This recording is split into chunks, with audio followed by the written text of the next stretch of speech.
Now that I've shared the entire story of this office space in my house and how it's kind of transformed and evolved over the last 2 years, today I'm going to be sharing specifically my desk setup. I spend a lot of time at this desk, and I've kind of set everything up so that I can use it for just about anything I regularly need to do.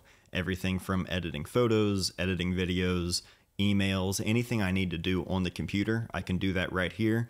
But obviously as well, this is where I film all of my YouTube videos. So I've kind of set everything up so that no matter what, I can just sit down and get to work. So I'll share all of the specifics on the equipment that I use, how I have everything set up, the desk itself, even this chair that I'm sitting in, which was provided by today's sponsor, Herman Miller.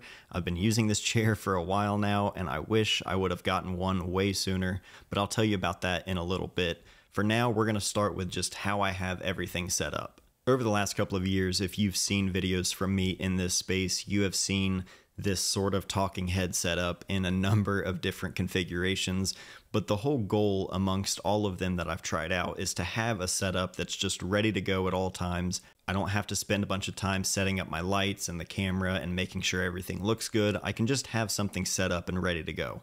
Having 3 kids and finding the time to record these videos just whenever I can, it saves me a lot of time just having something that's kind of turnkey and just set up for me anytime I have just a few minutes to sit down and record a video. I've had this set up basically in all 4 directions that I can while I've been in here, but I like this setup right here.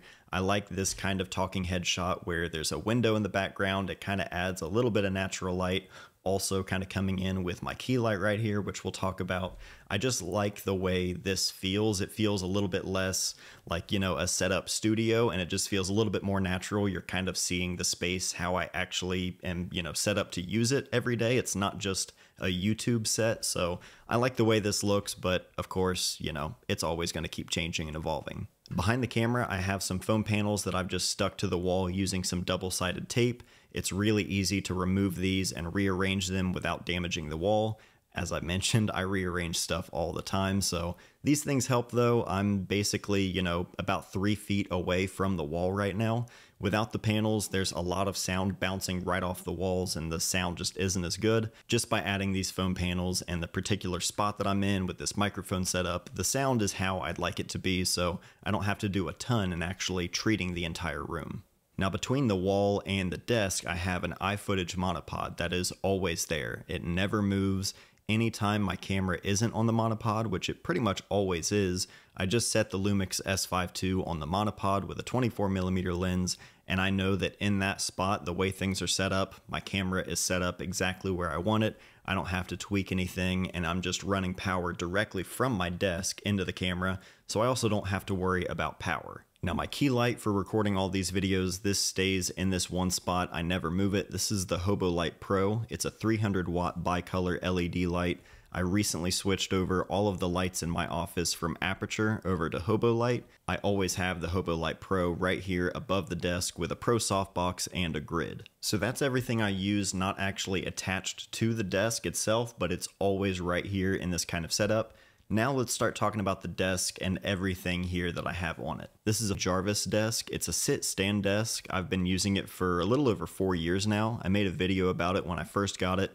All these years later, still using the same desk. It's held up incredibly well, and it just does everything I would need it to do. I can't really ask for more in a desk like this. It is a sit-stand desk, but because of the lighting and the camera and how I have everything set up, to me, the angle itself doesn't look as good filming these videos if it was in the stand position, so occasionally I'll raise it up, but honestly, for the most part, it stays in the seated position right here. Which I don't mind spending a lot of my time seated anymore because now I have a proper chair to sit in.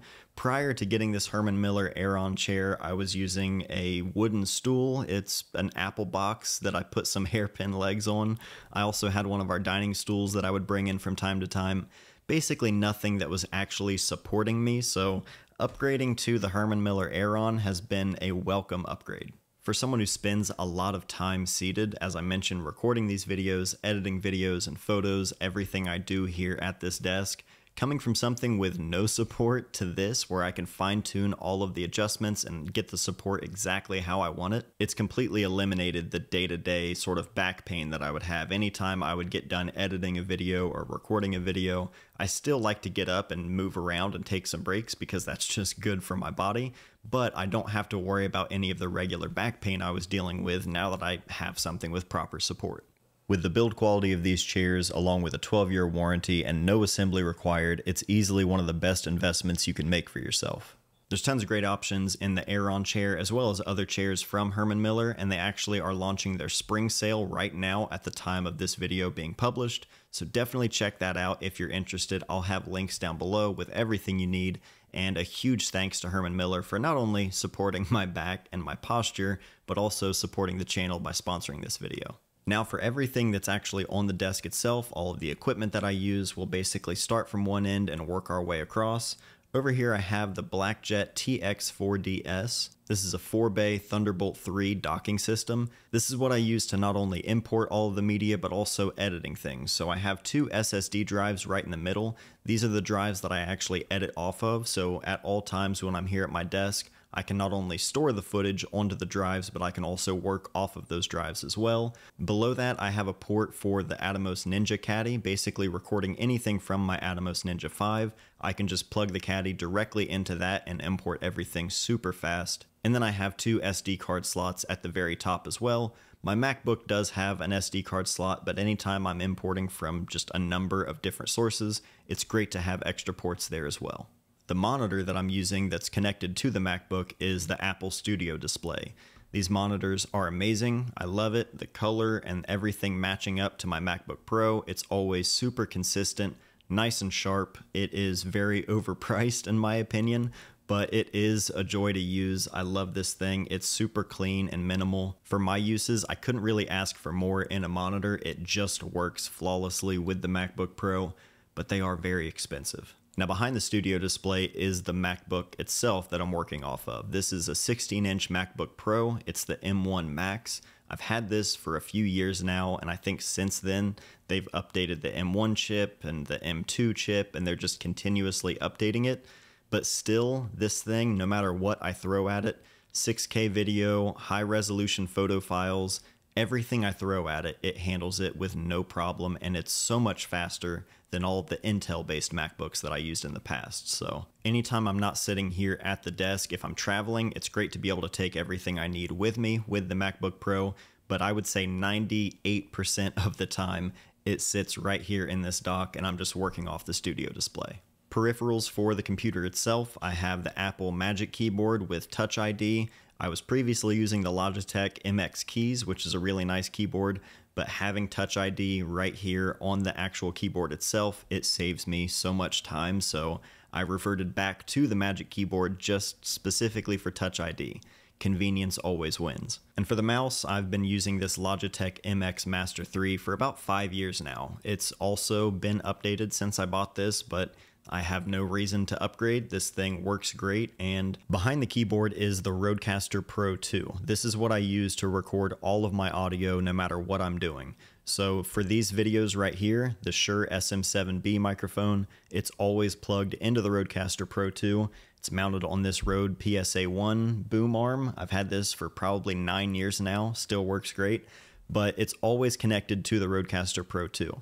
On top of that, the Rodecaster is always connected to my computer. So anytime I need to import the audio for these videos in order to sync and post, it's really easy to do so. It's always connected. But anytime I'm doing any remote calls or remote interviews where I'm actually using the computer, this microphone is also connected to the computer so I can get good audio this way.